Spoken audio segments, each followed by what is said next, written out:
Discovery, and the shuttle has cleared the tower. Do we got a show for you? What's up, guys? Tripp here from Health Through High Water here with Bret. How's it going, Bret? Hey, what's going on, man? Dude, we've had some crazy few weeks. We want to apologize for not getting our 2 episodes out every week. Our business has been growing exponentially very quick, and we've had to work in the business, not on it. So we're kind of catching up now. So just thank you guys for listening right now. Please like, share, and subscribe. We really appreciate every little bit helps. You guys have given us a 5-star review on Spotify and some other places. So thank you guys so much. Talking to all, 50 countries at this point now that we have under the fold? Yeah. I think it was 900 daily downloads last I checked. Just grateful. A lot of people tuning in. So, thank you guys so much. We're also at the point now we're looking for sponsorships. Doesn't matter if it's local or international. If you guys would like to have a sponsor on here or like to sponsor your product or service, please reach us out at Tripp or Bret. ascendpt@gmail.com. That's trippascendpt@gmail.com or bretascendpt@gmail.com for some sponsorship opportunities. Got some amazing stuff coming up here. We're working with some new retirement communities. Our genetic programs have been doing really well, so if you guys are interested in either of those, signing yourself up as a life enrichment director for some boxing classes or looking to get your genetics done and get a good workout, nutrition, recovery program, everything, please reach us at www.ascendperformancetraining.com. Bret, how is your day going, my man? Super good. I did not sleep last night, but the show must go on. It must. So very good. Sessions were good. Class was good. All the stuff so far. But you've been having some sleep issues because of your pillow recently, right? I got a new pillow, and it's been great ever since. But I left my pillow in Vegas, and it was terrible. What happens in Vegas stays in Vegas. What? Your poor pillow. Dang pillow. I'm sleeping better now, though. Oh, nice, man. So, hey, guys, today we are going to talk about generalized nutrition and personalizing that for you. We're going to go over some fad diets and trends, stuff that Bret and I see that we don't really like. And, part of the reason why we started this business to begin with, started this podcast to begin with, is to cut through the BS and give you guys stuff that's actually going to work and usable. So for you guys that don't know, we do nutrition programs here, certified nutrition. We see a lot of people coming in with some interesting diets, don't we? Yeah, for sure, definitely. Mm-hmm. What's the most interesting diet you've heard as a personal trainer? You did 15 years, right? Yeah. What's the most interesting thing diet-wise you've heard from a client? I trained a guy who worked at McDonald's, and so sometimes he would eat McDonald's in the morning, and then wouldn't eat the rest of the day, and then he would drink Tabasco sauce at night. Was there a reason for all this? Yeah, he liked the taste of Tabasco sauce, so he would eat it at night. That's sickening. It was crazy. Did you help him fix his? Yeah, for sure. Well, I didn't help him fix it. I just talked to him. We just had conversations about why he did that, and if there were other things he could do, and if he wanted to make a change. Yeah, it's just having a good sounding board. I think is an important thing. Well, I mean, we talk about this a lot about our fight against fad diets and what have you, because everybody's different. Mm-hmm. That's kind of the precipice of this episode for you guys listening is what works for you might not work for somebody else. So the fact that we try to push these diets down people's throats of, hey, keto, or try this, or try vegan this, I think is absolutely asinine, because you could be hurting somebody. Yeah, it's crazy. There's a lot of influencer things going on right now. Yeah, let's talk about that. Yeah, there's a lot of people who have. We all have strong opinions. I think if you're in the industry or in any industry, you develop these opinions over time, and it's important to have strong ideas, but people tend to just go way overboard. Hey, whether it be the carnivore, whether it be vegan, or whether it be paleo, doesn't matter. I think just approaching it too aggressively from one side and not taking the whole approach and the individual, like you said, individual nutrition, I think you hamstring yourself. You start to recommend things that may work for one person and may not work for other people. And I see a lot in social media. Well, and to add on what you're saying too, a lot of these people, especially influencers that have these science backgrounds and doctors and what have you, some of them do have science backing up their opinions. Yeah, sure. Which makes it even harder to differentiate or whatever have you. So I mean, even that's hard. Is what does a good scientific article look like? What is a good research? What is it? A lot of people don't know this. Yeah, that's actually a really good point. it's, I come back to the ice, not ice bath, but like cold, and I don't want to say cold therapy. Let's just say you're taking a cold shower or whatever. Let's say you have injuries, like your elbow's been nagging you or your knee's been nagging you. Whether you ice it, I don't like to ice because I feel like you don't cover the whole surface area of the tendon. I like to go in the shower, turn on the cold water, and flush it. But there's like all these articles coming out now from doctors, and I mean, they're on both sides, and some saying there's no benefit from ice bathing. And it's like, come on. Like for me, it's you don't need to read a study to tell you that eating healthy is going to make you feel better, right? Like, why do we need to create a study to say that, hey, if I eat more frequently, more regularly, and we don't need to continue to, and this is how I feel about it, is like icing and freezing injuries is so important to taking the inflammation away from that. I don't care how many studies you come out with. I don't care how many double PhDs you have. We have used cold therapy since the beginning of time. It is not up for debate. It has its benefits. Is it right in all circumstances? No, of course not. There are circumstances you wouldn't use it. But I think everybody wants their claim to fame these days rather than going, hey, we have all these tools. These are all tools. Now, how do we utilize these tools is a different story. Right. It's like, oh, I figured this out. This is the only way. This is my way or the highway. This and that. And it's like, well, no, that might be a piece of the puzzle. Yeah. But no one's putting it the fuck together. For sure. And that's what we took it a insurmountable task of trying to put all this stuff together, and we've done a pretty dang good job so far. But again, what works for someone might not work for you, and the fact these influencers are, like you said, trying to get their name to fame, and trying. I think most of them have good intentions, but most. Right, have good intentions about trying to help people, and whatever worked for them, they believe in it almost like a religion because it worked for them. But when it's not working for somebody else, they get all frustrated. Like somebody will be on, and we don't need to drop any names, but someone will be on, like a very, very popular influencer will be on, say, if you're doing a lateral raise, don't point your finger down because it impinges the joint. Okay, there's some truth to that. If you're pointing your thumb down, pouring the water bottle out, does it impinge the joint? It can, yes. Also, who's kept great healthy shoulders and has been the best bodybuilders of all time, who had the most developed delts. People throughout the 80s, 90s, and 2000s have done it that way, and most of them had great shoulders and developed crazy delts from it. So there's no such thing as coming across giving one piece of advice that applies to everything. I think in our industry, it's like you taking your football coach. It's like you taking your lineman through wide receiver drills. Right. It's like, that may be some benefit to that, like cross benefit, but you're typically not going to do that. You're going to take your cornerbacks through specific cornerback drills because those are the skills you want to develop. Diet applies that too. It's about utilization of time, and I think it's almost more important to utilize your time with nutrition over working out because it's so much harder to fit in, right? Like, I've got to meal prep. I've got to figure out what I want to get from the grocery store. Am I going to go to the grocery store? I'm going to get an order. Like, there's a lot of variables to that, right? Yeah, and the other thing too is it's not only you've noticed it. Not only is it you're nourishing your body, of course, is better for you.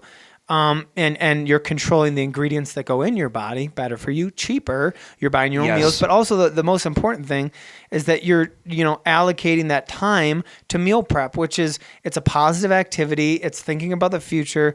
I think in our industry, anything we can do to convince people to invest time now to have the reward later is good. I'm going to invest time now to meal prepping because my reward later is going to be good.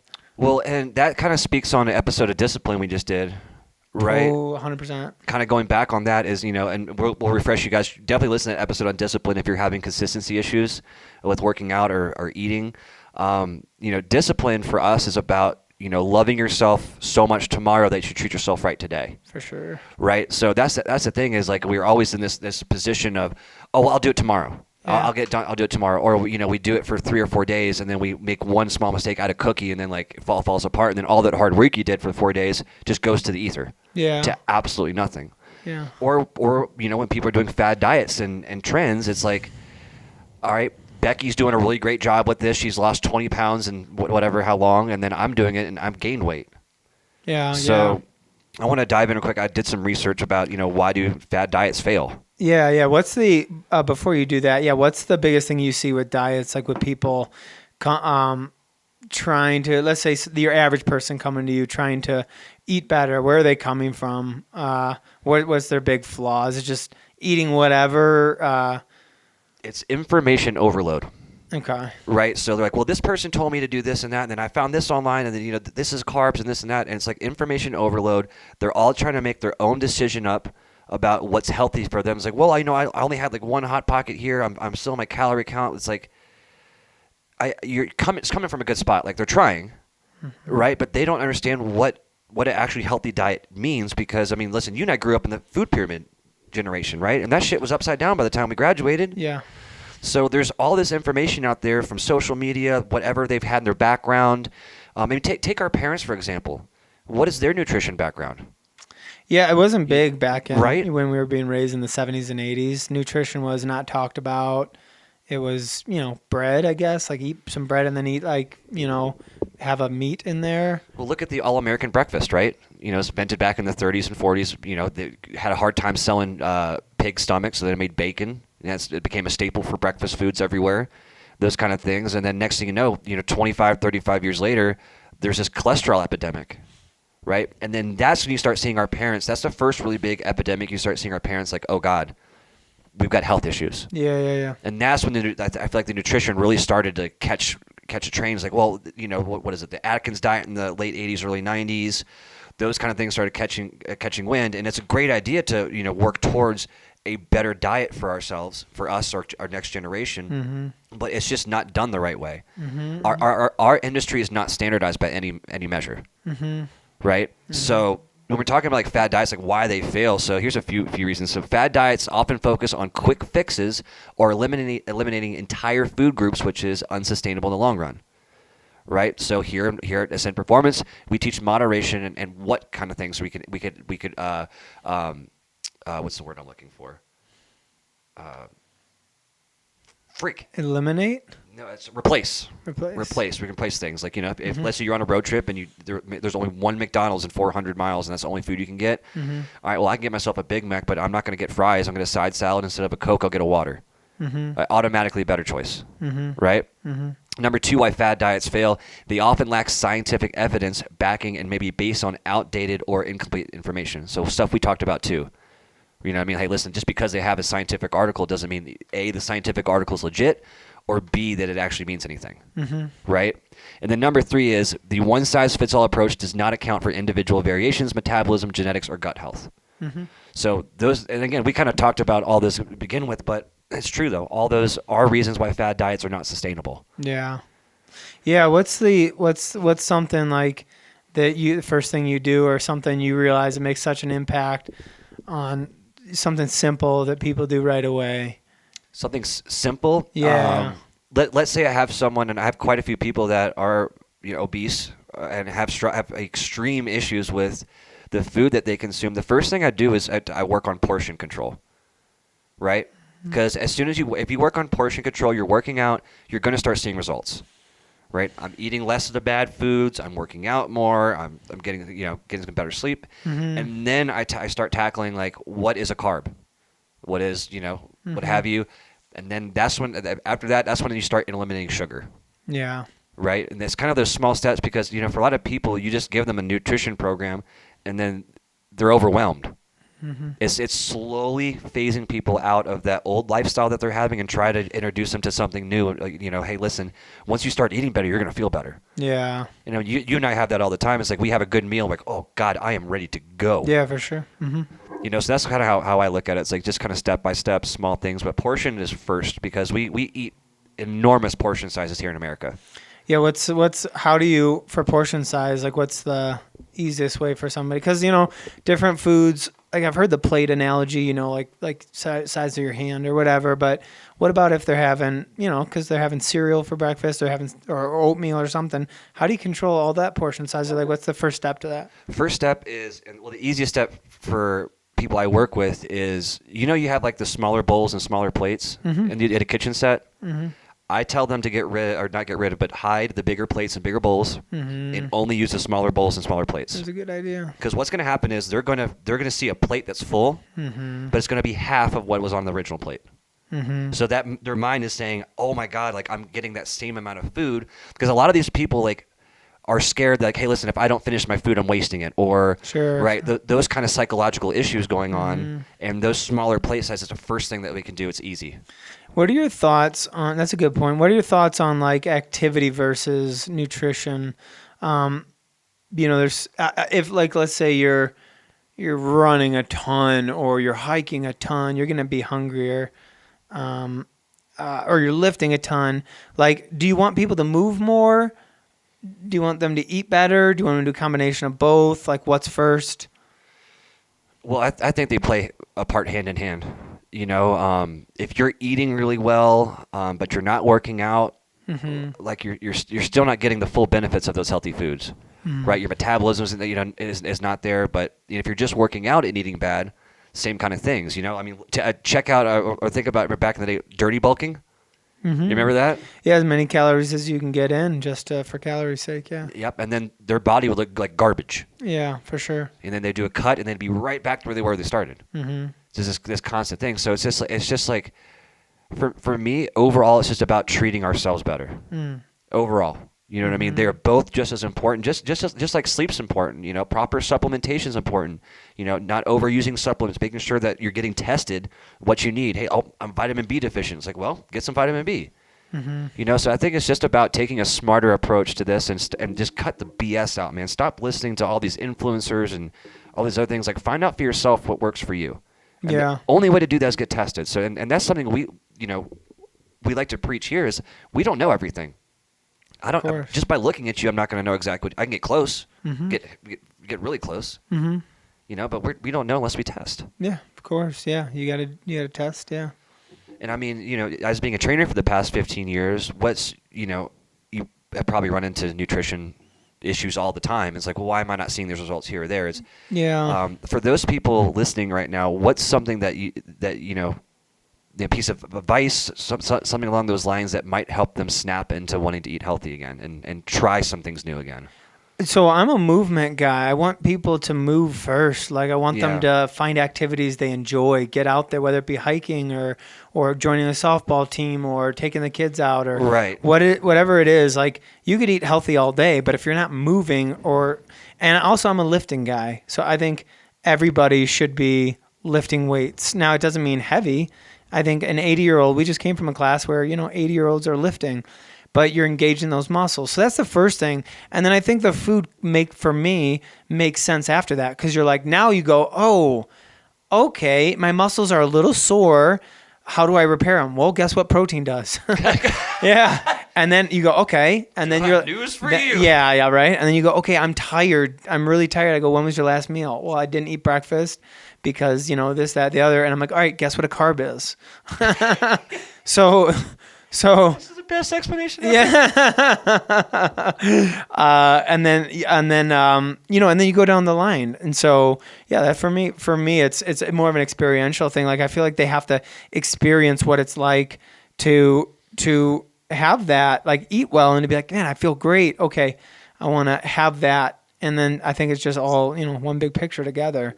I don't think you can separate it. I've had people before that say, oh, you should, eat well first before you exercise. And I'm the opposite. I think you should move first. Get into lifting. Don't worry about changing your diet right away, because you can only change one thing at a time. If you change let's say you get a personal trainer. Now you're working out twice a week, 3 times a week. Now you're changing your diet. Now you're changing your sleep's changing. Your stress level's changing. It's too much. So for me, I want somebody to just change one thing at a time. Okay, now you're in a program. Great, let's change, food. Well, how do we learn? It's one thing at a time, right? Mm-hmm. People aren't like reading their science books and then listening to an audiobook to learn at the same time, because you can't. It's one thing at a time. That's all we can digest is one thing at a time. Yes. I know some people are great at multitasking and good on them, but they are not being as efficient as they could be if they're just processing one task at a time and finishing that task. Mm-hmm. I totally agree. It's too much to take on. Well, and that's why I'm glad you asked that question. It's like, how do you approach, nutrition at the beginning? Mm-hmm. That's the hardest time to do it, right? Yeah, I don't know about you, and maybe you can give me your insight on this, because we haven't talked about this. But nutrition, when you approach it right off the bat, I feel like it works 1 out of 10 times. And I'm Right. not, yeah, I mean, there are people I'm like, yeah, it works right away. They want it. Great, let's do it. But for most people, it's a little overwhelming. Food is a loaded conversation. It's tough. It brings a lot of stress. It brings a lot of regret. I should have ate better. I could have ate better. It's a lot of emotion attached to eating. Shame. A lot of shame. Yeah. Why do I eat the donut? Why do I eat this? And it's like, it doesn't need to be shame. You just need to kind of understand, and develop a little discipline. Don't have the crap during the week. Eat, consistent during the week. And then on the weekends, have fun. Enjoy yourself. Go out to eat with your buddies. Have what you want. That's my philosophy. I think that's healthy, right? That's balanced. And I know most of this episode we've talked about overeating. Mm-hmm. I kind of want to dive into undereating as well. Sure. That's an issue I've had for a while. If you guys want to go back to Sure. Bret interviewed me about IBS a few episodes ago, about 7. Yeah. But not getting enough nutrition can have the same issues as getting too much. Oh yeah. Right. Malnourishment's a real problem, especially in other countries. We have malnourishment going on even here in Denver. And that's a problem. And it's something that I've had an issue with for a long time of not eating enough. And thank God for you, Bret, for trying to keep me going, fixing me meals. Shout out to you, man. Huge thanks. Because I started to feel better. I was at one point I was at 145 pounds at almost 6 foot, like super unhealthy. I felt like crap, brain fog. I mean, just like you said, carbs need energy. Without fats, your brain doesn't work. Your myelin sheaths are covered in fats, and that's how the electricity gets across from neuron to neuron. Yeah. So when you're not eating enough, and this is for people out there too, that breakfast skippers, is you need those certain nutrients to make sure that your body works right. Yeah. So actually, that's a really good point. If you don't mind me jumping in there. Go for it. Yeah. Go for it. So under eating, for sure, malnourishment, and it has nothing to do with not having the money for it. I know people who are wealthy or well off that are malnourished. Yeah. They don't eat, and so you could be malnourished and still eat crap, tons of crap, but there's no nutrients in your diet. Yeah. There's no nutrients. But I was talking about this with a client of mine, and I was like, all your injuries will show themselves over the years. Like, let's say you hurt your ankle in high school, blah blah blah blah. All your injuries will show themselves to you the second that you are stressed. Your stress level rises as your nutrition and your blood sugar is all off whack, right? Yeah, I've been eating breakfast. I'm slamming coffee without having any food in my body. That's why my back hurts. That's why my shoulder hurts. Everything, because your body needs calories for the muscles to actually squeeze. There's a whole thing, but just know, like your injuries will repair better 100% if you're eating better. No, I absolutely love that. Yeah. It's the first thing. You'll be able to think easier. You'll be able to have more energy. You'll be able to, kill your workouts. You'll be able to sleep better. Oh my God, sleeping great. Right. I mean, I love what you said about that. Your blood sugar goes down, all these kind of things, and then one of the bad things is cortisol goes up. Oh, spikes. And cortisol is, it's there for a reason, but we have lived in a society where we're always like in protection and survival mode, and a lot of us getting that when we don't want to eat is like. It's what happens to me is like I start working on something like that, and like I'll wait a little bit. Next thing you know, it's 12 o'clock. It's I'll wait another hour here or there, and next thing you know, I've already minimized the amount of meals I could have in a day. Totally, 100%. So you'll eat so much, and I do think, and I'm just kind of spitting out an opinion here. I think that's what happens a lot with people that are doing fasting as a fad diet. Yeah. Is that they're not doing it properly. Yeah. And then next thing you know, they're actually malnourished. Yeah, for sure. Yeah, people can train fasting into their regular regimen, and you as a genetic-based program designer, or even like a geneticist out there, will somebody maybe, hey, fasting is great for your body type. Yep. You're a lean body type. You're an endurance runner. Like you're able to absorb. So there are people, but it goes back to the whole topic of this conversation, which is individualized nutrition. So it's like finding out what works for your body, not trying to mimic what somebody else's body works for them. That's Right. why I have a problem with giving advice, with people giving advice like, oh, do this. It's great. It works for me. It's like, no, this it may not work for you because you're different than me. You do different activities. You absorb calories differently than I do at a different rate. Your stress levels are different. Everything. Yeah. Your GI, your ancestors came from, South Africa or wherever it is, and they were eating this type of diet. So it goes into. It's all about individualized nutrition, maybe we can segue into how to figure that out. 100%. Then before we segue that, the one thing we do know about diets is if you eat too much, your body composition is going to be funky. It's going to be low muscle mass, high fat. If you are under eating, you're going to be the same problem. Is you're going to have a higher fat content, lower muscle content. Mm-hmm. So either way, if you guys learn anything from this podcast today, it's about balance, right? Mm-hmm. Balancing those things out and figure out which one you are. Is like, are you the undereater or the overeater? And figure out what you need to do there. So getting into how we can figure out these certain different types. I know we're getting kind of close to the end of the episode here, so we'll make it kind of quick. Is there's some things that we recommend here at Ascend Performance Training. You don't have to do it with us. We highly recommend you do because we're one of the first people to put all this together. But first off is get a genetic test and get a whole genome sequence genetic test to make sure that as we figure out genetics and figure out certain things, it's not a complete science yet, is that you'll get informed when things are updated. Secondly, get your blood work done so we can cross-reference the blood work with your genetic test to figure out things like, hey, if my vitamin D is low and I'm already taking vitamin D, let me figure out my genetic test if I've got a low metabolism for vitamin D because I might need to take more than somebody else. Then third, Bret's specialty is figuring out how your body moves. Right, figuring out if there's certain injuries, certain impediments, certain things and we'll cross-reference that with your genetic test to make sure, hey, listen, if you have certain alleles that might indicate injury down the road, we can get ahead of it in prehab instead of rehab. And then finally, the thing we put all together is family medical history. Back in the day when we had villages, small towns, and we were around family, we didn't move around. Your doctor in the town knew your family history. And he applied those certain things when you got sick. It's like, oh, your dad had a heart attack, and when I saw him, these are the kind of herbs and medicines that I recommend, and we've lost that in society. We don't keep good medical records anymore. Yeah, that's true, man. So that family medical history, we put that in too, and then we start coming up with an actual picture of what wellness is. And I kind of like almost like making a metaphor of like a picture, like nutrition's the green in the painting, your working out's the red, your recovery's the yellow, and then once you have all these different colors, a picture starts to form, right? But if we're only working with green and red paint, that picture might look stupid by the time, or it might be a little abstract. But I just feel like we got to paint a better picture for ourselves and do this differently, and that's the way we individualize things here. Yeah, no, well said, super well said. Well, all right, I know this is kind of the end here. Hey, Bret, thanks for this amazing conversation today, man. You're freaking awesome. Thank you. Shout out to Hilltop. Shout out to Balfour, Rosemark. Thank you guys so much for having us in. We love working with senior citizens. We love working with athletes. We absolutely love what we're doing here at Ascend, and we could not be more grateful for you guys listening, you guys coming in, and you guys supporting us. So thank you, thank you, thank you. Thanks a lot. Take care, guys. Have a great day. We'll see you on the next episode of Health Thrive.